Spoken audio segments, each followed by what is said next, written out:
a warm welcome to Nerdy Optometrist, a podcast channel for all things optometry. And this is your host, Ukti Bora. Are you all bombarded with information of how important it is to incorporate technology into your practice? And how important it is to provide more specialty care to enhance the scope of your practice? Well, I'm sure we're all ready to start using them, but it can be overwhelming. Well, don't worry, I've got you covered. I would like to highlight Eileen's all-in-one app that leverages technology to instantly enhance the skill set of eye care practitioners by enabling them to do more tests in less time through automation. The app incorporates comprehensive electronic health record system so that you have all your information in one place, along with features for myopia management, digital tests, analysis, and treatment for binocular vision. Ailey is the clinical assistant you've always been looking out for. Irrespective of the level of practice you are in, it has simple steps and tools that will help you easily incorporate it without the use of heavy equipments or additional training. It is something that will help you streamline your current process and procedures. I highly recommend all of you to visit eiley.com and sign up for your free trial. Let's start future-proofing your practice today. A huge shout out and thank you to Eiley for supporting this podcast episode. With that, let's get started. Oprah Winfrey once said, "Passion is energy. Feel the power that comes from what excites you." I'm really excited to have our guest for today, Carissa Dunphy. Many of you might know her through Optician Now. That's her who was, the whole idea conceptualizer behind this entire amazing social media channel. And to know a little bit more about her, she's an ABO certified optician who has been working in the optical industry since 2008. She works in a thriving 5-doctor private optometry practice just outside of Seattle in the tech arena of Microsoft, Google, Amazon, and many others. Prior to working in optometry, Carissa was a certified computer applications specialist, building websites for small businesses and provisioned servers. She also hosted a live video podcast interviewing prominent entrepreneurs. After seeing a need for a static resource for opticians, Carissa combined her knowledge and desire to help people with her love for opticianry and technology and founded Optician Now. With that, I a warm welcome and thank you so much for doing this with us. We're really excited to have you. Thanks very much for having me. I got excited when you invited me on the show because I like the nerdy aspect of your podcast. I feel like I fit right in. I'm very comfortable. Perfect. And that's something which is I think across the board. Anyway, anytime I invite someone, they can all relate to it. They're like, yeah, I think we are nerdy in some sense. And I'm like, perfect. That's what the idea was.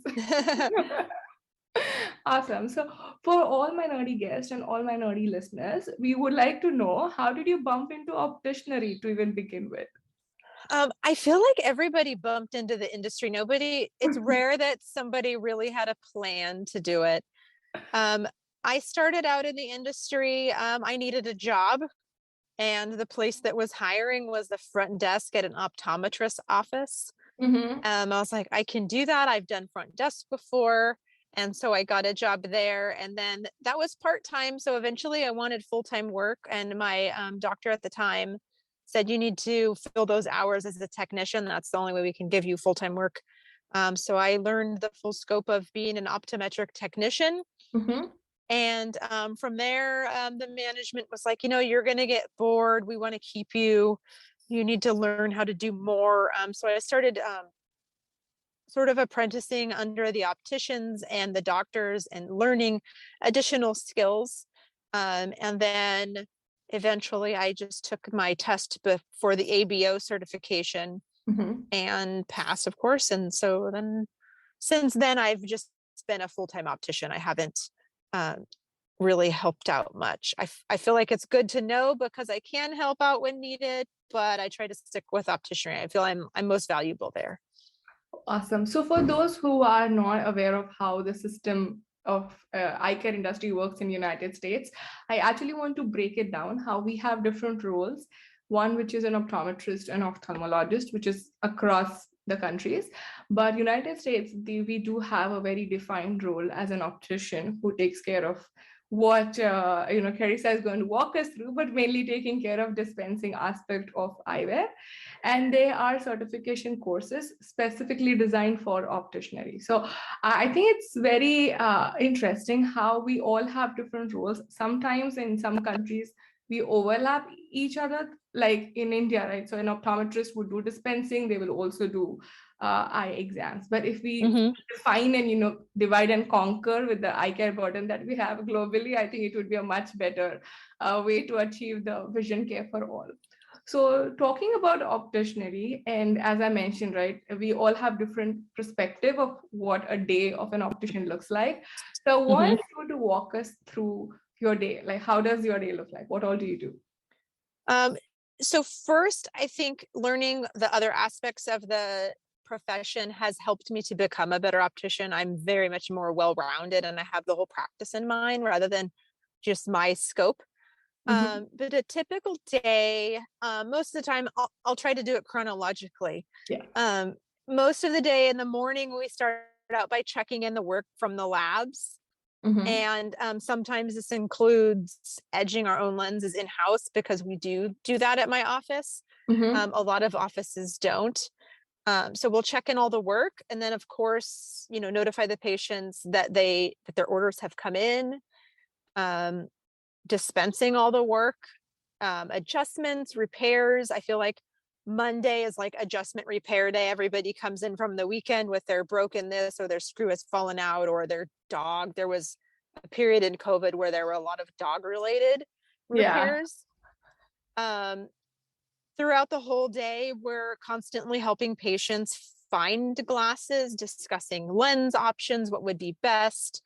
We're in a high-tech area where I'm at, so we have a lot of occupational progressives Mm-hmm. where a lot of people don't sell them or the patient has never heard of them before, but that's like, the holy grail for their days. All day long, we're repairing and adjusting and dispensing.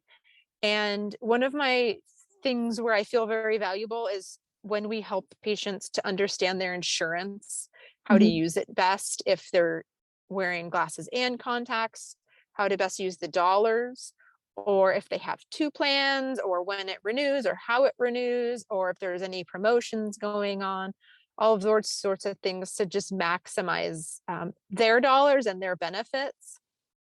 So that's kind of like a typical day.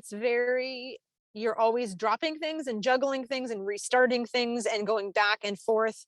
We have no appointments for opticians in my office. I haven't ever worked somewhere that did.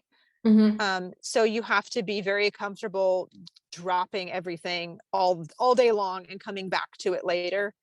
I personally like it because if I don't have 15 things going on at once, then I'm bored. So like if it's a slow day, we're like, can someone go home? Because we can't handle the slowness. And that's how everyone kind of is at my office. We're all people that need busy work. So we like it. It's always a variety. It's never like redundant. And then right now we're starting to get into the busy season where November, December, everyone wants Yes. to use their insurance or use their dollars. And sometimes you're like, okay, I just have to stay 2 hours late to enter my orders because tomorrow's going to be just as crazy and I won't have time tomorrow. But it's a lot of juggling. So if you like multitasking and you like having many things going on all the time, it's great. Awesome. So I do know you did mention of how there is a role of clinical knowledge that helped you become a better optician.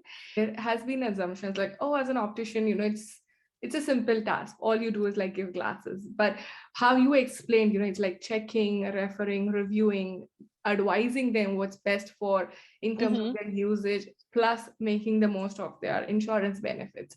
How many times do you feel opticians or people who are practicing opticianry might undermine the power of what you can do in terms of offering to a patient and how you can change their life?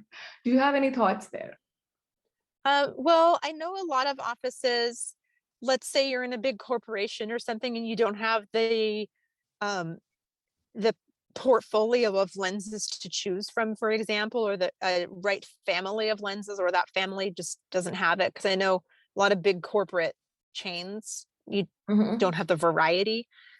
So just because you may work somewhere that you don't have a lens, I don't think an optician should limit their knowledge to the practice offerings. I think you should always be aware of what is on the market, because someone could walk in with that and want the same thing, and then you don't even know what it is. Right. It's not our market of lenses doesn't change so rapidly to where you would learn it and be out of date. Once you have a strong base of all the lenses, it's pretty much general knowledge at that point, and you should know of all the lenses. And if you get fancy, your lab can help you to make something for the patient. If you don't have a lens that they can offer, there's always ways to get around those sorts of things. But you should always know everything that's on the market. And just because it's not in your office doesn't mean you shouldn't know of it. So go outside of your box and find some resources to get the knowledge, so you can truly help every patient or customer that has a need.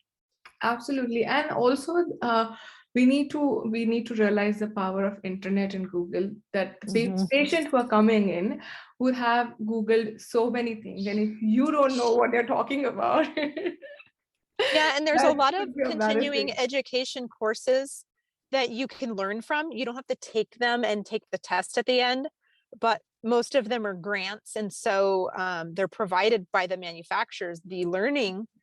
And so they're paying to get this knowledge out there. So you should suck it up and learn from it. Since it's most of the time free to take the course or to learn about it, you don't have to take the test. Just, take the knowledge. Yeah, that's actually a very good tip. Like, if there are free resources available, I think sometimes we are stuck with, oh, if I've completed, I need certification, I don't want to pay for it. But what you need to decide what matters most for you. If you need knowledge, is out there, go read about it. If you need certification, well, spend some money on it. Yeah, it's all So, out there. You just got to find it. absolutely. So talking about the ABO certification, you did learn on the job, and then you updated your knowledge with the certification. How was that process? Easy, difficult, helpful? In the office that I worked at the time, I felt like it was a very well-rounded practice, and that we saw a lot of things that was going to be on the test. Like a slab off bifocal, like I physically had them in my hand and could look at them, where some people would never see them in their career. So learning the concept may be more difficult.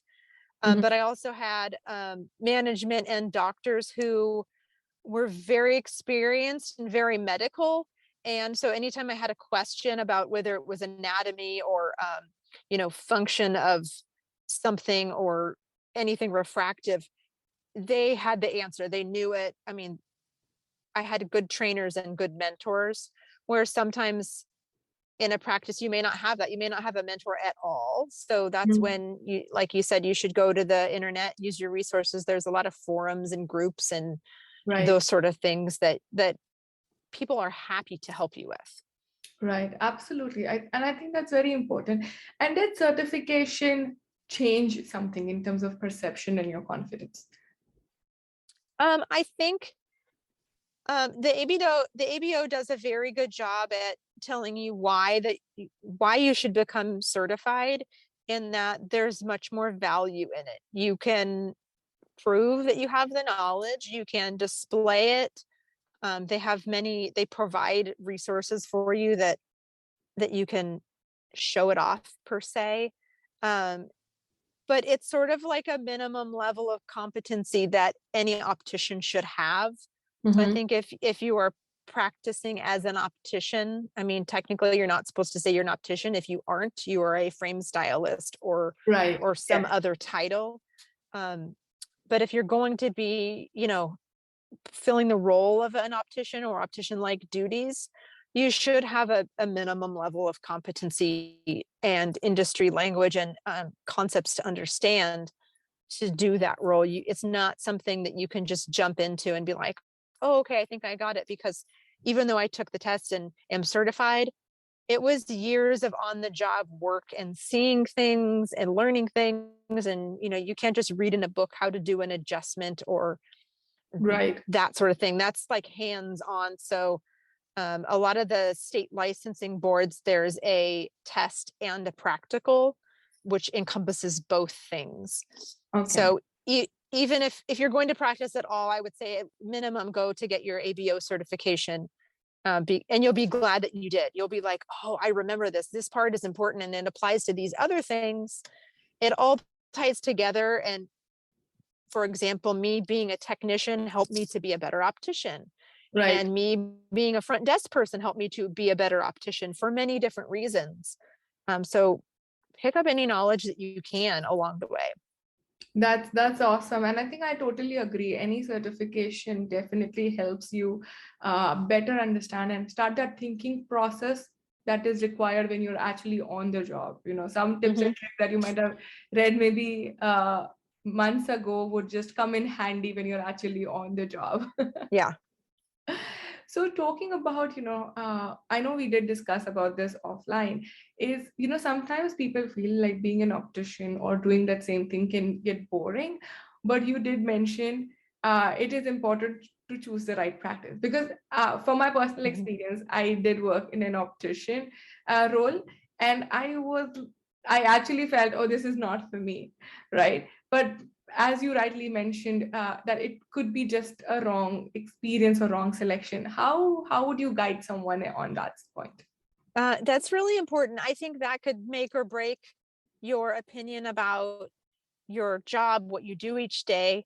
Because there are a lot of different types of practices. I prefer to work at practices that have a heavy medical patient base. I like, helping them with the post IOL lenses and how that's impacted their life. And, we've done corneal transplants and all of these different types gives you makes you a better optician. It really does. But sometimes people don't like that. Sometimes people want to just do the basics in glasses. They just want to, not do anything medical, and that's fine. But some offices are more medical. Some offices only do refractions and refer out any sort of medical, whether it be dry eye or glaucoma or anything at all. Some people just refer them all out, and that's totally fine. But if you're not comfortable with where you're at, the type of patient base that you're seeing, or the education that you may or may not be getting on the job, then there may be a different practice that might fit you better.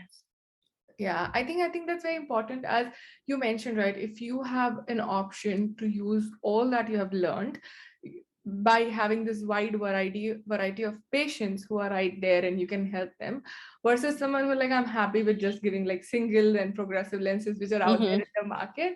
I'm just happy, I don't want any complexities in my life or in my work. Then that's one route. But if you want to bring or add more value to the practice, challenge yourself, update your knowledge, and try to go in a practice where you can make decisions and see the impact of it in Most definitely. Yeah. Now we're going to dive deep into Optician Now. So before we talk about it, I also want to know, what do you have a story behind the name Optician Now? So my background's in computers, so I'm super nerdy. I literally chose the name because whatever I wanted, opticiansomething.com was taken, and GoDaddy suggested these 5 names, and that's the one that I liked the best. so okay, because the domain name is really important. It can't be too long. It can't be misspelled. It can't be all these things. And so I was like, out of process of elimination, that one's too long. This one could be misspelled. This one has a hyphen, all of those sorts of things. So thanks, GoDaddy. Okay, that's awesome. Actually, like, if someone wants to start something and looking for suggestions, have some random names or ideas in your mind, and GoDaddy might just help you pick one. Yeah, I knew one word, and that's all that mattered. So we got help on the rest. That's wonderful. So tell us how about Optician Now started. I know it was with a passion to help people and to share your knowledge, but it's a lot of work. For those who haven't visited it, I'll be dropping the link in the description. But follow her for sure. So tell me, how did Optician Now started? Well, before I did Optician Now, when I was doing web stuff for my job, I hosted a live stream video podcast and where I interviewed small business owners and had small business articles, and that was my blog.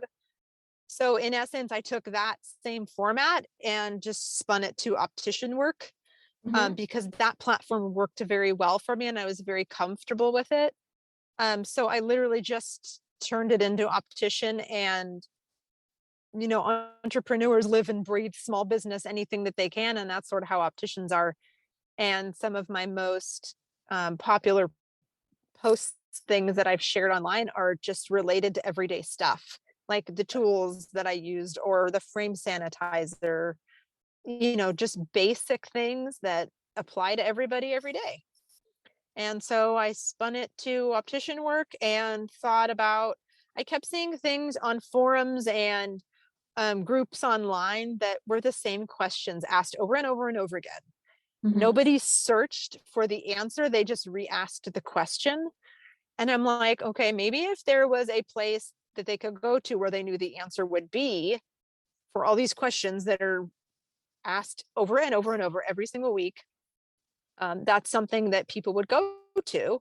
And specifically like study material for becoming certified or licensed. Right. So that was one of the things that I started with. And that's my most visited page, is the resource list for studying for your exam.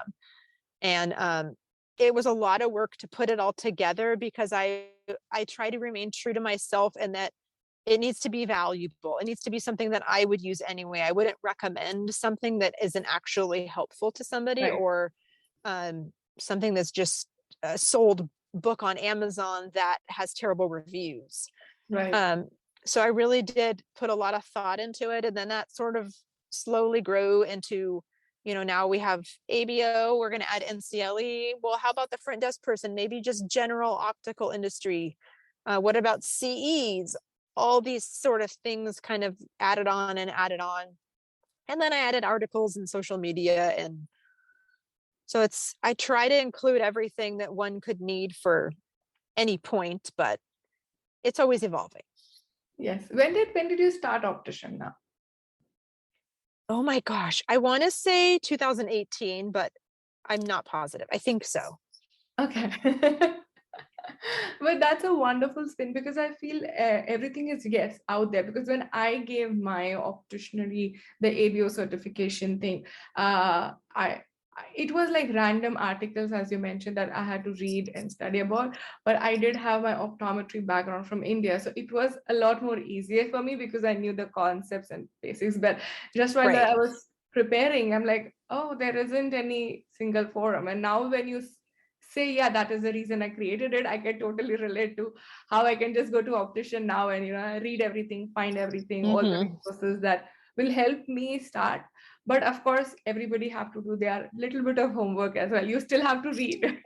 Yeah, and everybody learns differently too. So I sorted it by books, printable PDFs, apps, videos. So you can kind of find what way you learn best, because how I learn may not be how you learn.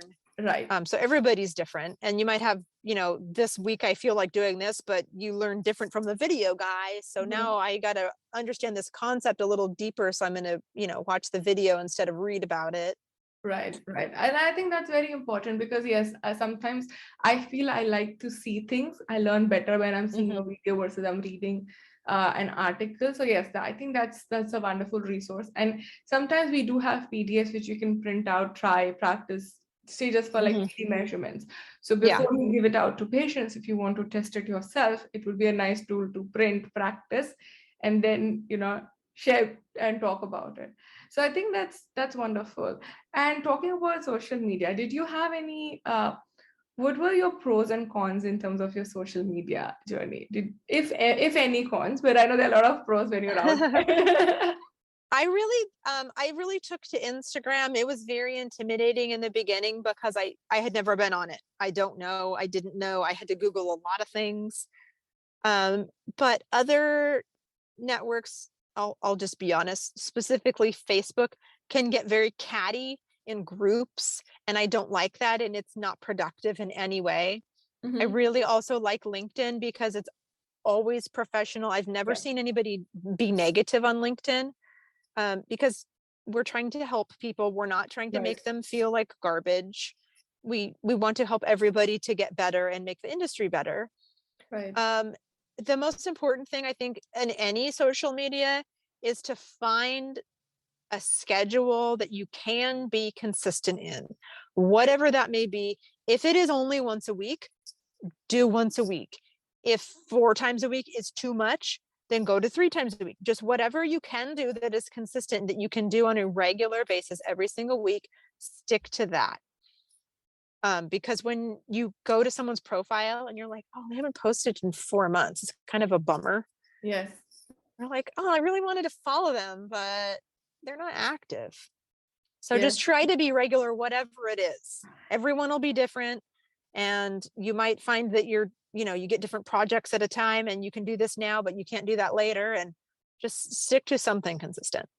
Wonderful. And I have to say, from my own experience, and I'm sure looking at your Instagram and even on your website, it is a lot of work. So if you're saying, oh yeah, I can do it once a week, it's not a big thing. If you want to like really put genuine content out there, it is work. And if it doesn't feel like what Mhm. you're doing something wrong. It should feel like work. Yeah. And you have to look at what works and what doesn't work. If you Yeah. get no likes, that's not the type of post that maybe should be posted. But if you look Right. at your analytics and some things like, oh wow, this one got a lot of comments and blah blah blah blah, but you have to look at those things. A lot of people are scared of numbers because it's actual truth, so they Yes. avoid it. But that's what's going to make you improve. So look at your Right. numbers, Right. see what works, what doesn't work. If nothing works, then look it up. Spend some time researching it to see how you can improve it, because you should see some results on some platform in some way. So Mm-hmm. maybe if you have nothing, maybe it's the wrong platform. Maybe Right. you switch to this one or switch to that one. But if you're doing it for a practice, then find out what platform your patients are on or would find you on locally. Your Right. patients aren't going to find you on LinkedIn, Right. Yes. that sort of thing. If you're an optician and you just are a blogger like myself, it's kind of different. Like there are some that do great success on TikTok. They're not Mhm. marketing to patients, though. They're marketing to opticians. So it really does depend on who you're trying to get. Right, right, right. Absolutely. And I think that makes so much sense that choose the right platform. And usually there are so many platforms out there which will give you Mhm. basic analytics. So even if you don't know, if you don't understand, you would at least understand likes, views, clicks. Those are the Right. simple stuffs Yes. which I think everybody is like clear and even obsessed with it at some point, like, why did I get so many likes? And don't get disheartened or get too excited at the same time. It's hard. I mean, growing my following, I was like, I got 8 likes. That's the most ever, and I'm so excited. And then it slowly builds and slowly builds, and that's why consistency is key, because that's where you get to your end numbers, is Mhm. by being consistent, not by being sporadic or random. It has to be a pattern, and that's what makes it grow. Absolutely. That's awesome. And I think with that, we did talk a lot about opticianry, but we would like to know a little bit about yourself. So I'm going to now dive into a fun segment, which is the rapid fire, right? So the rule is simple. I'll be throwing random questions to know you better. And whatever is the first answer that comes to your mind, you need to say that. So it's just fun to know you better. So are you ready? Yeah, I'm kind of scared though. Trust me, it's going to be fun. What's your favorite destination? Home. Home? Oh, I okay. love home. That's really lame, but I am comfortable in home. I like the people in my home. Oh, that's good to know. What do you do apart from opticianry, social media? What's your hobby? Opticianry, social media. And I whenever I have a couple spare minutes, that's what I'm doing. I'll do this for 4 minutes and this for 6 minutes and chip away and chip away and chip away.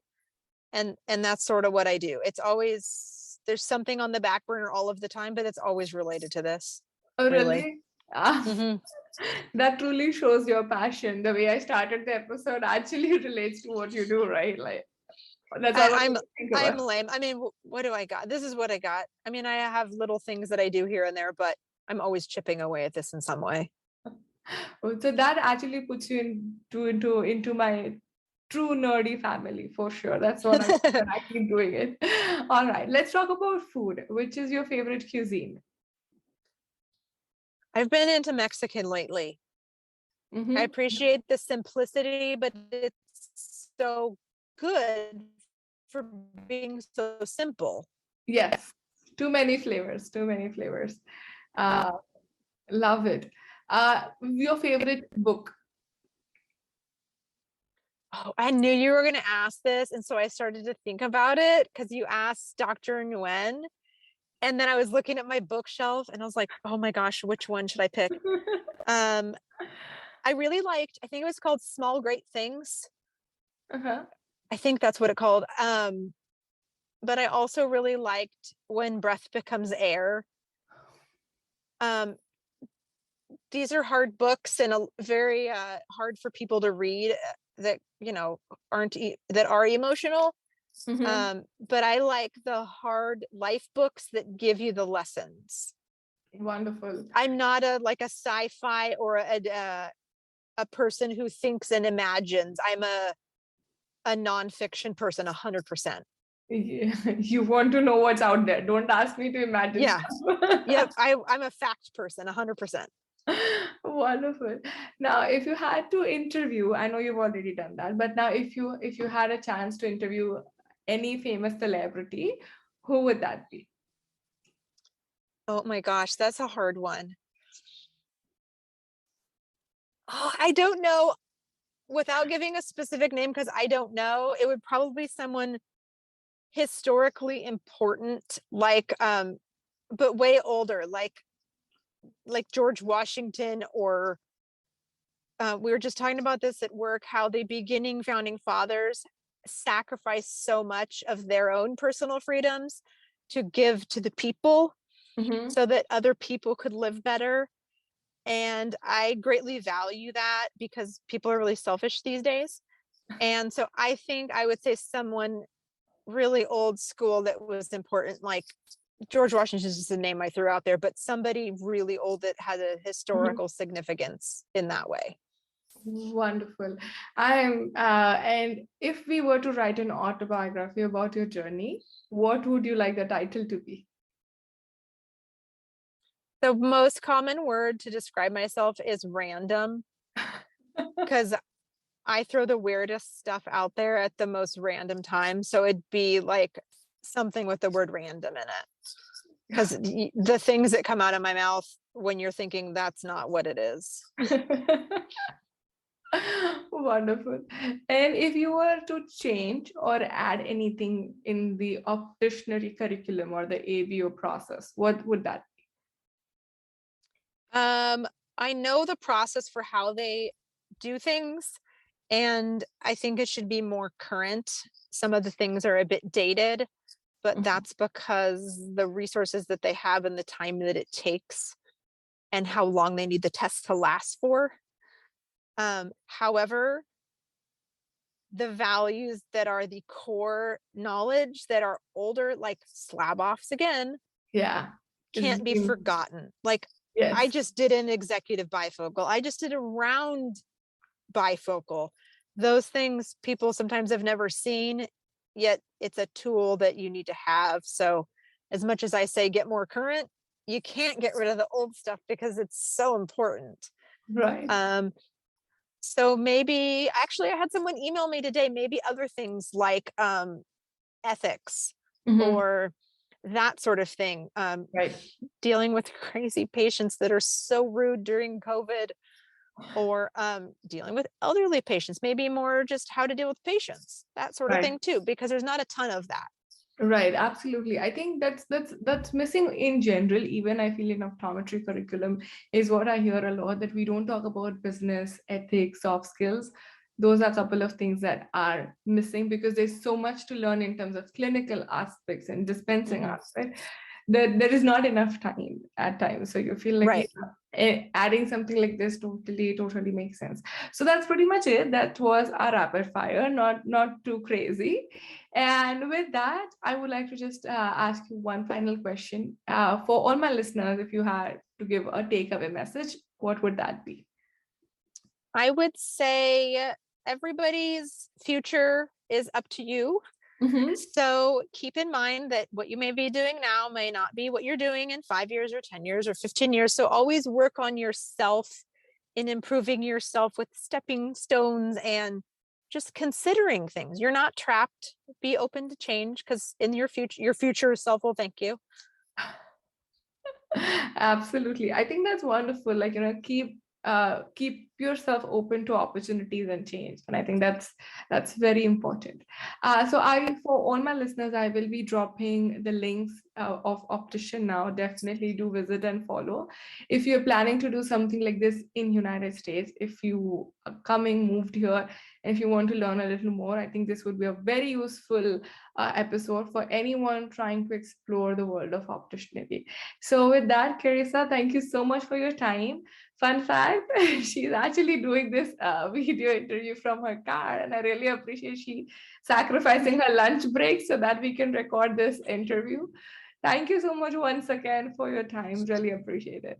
Thanks so much for having me. I feel very good on your show because I feel like I'm a nerd, and I appreciate the opportunity to help more people. So thank you very much. Wonderful. Thank you.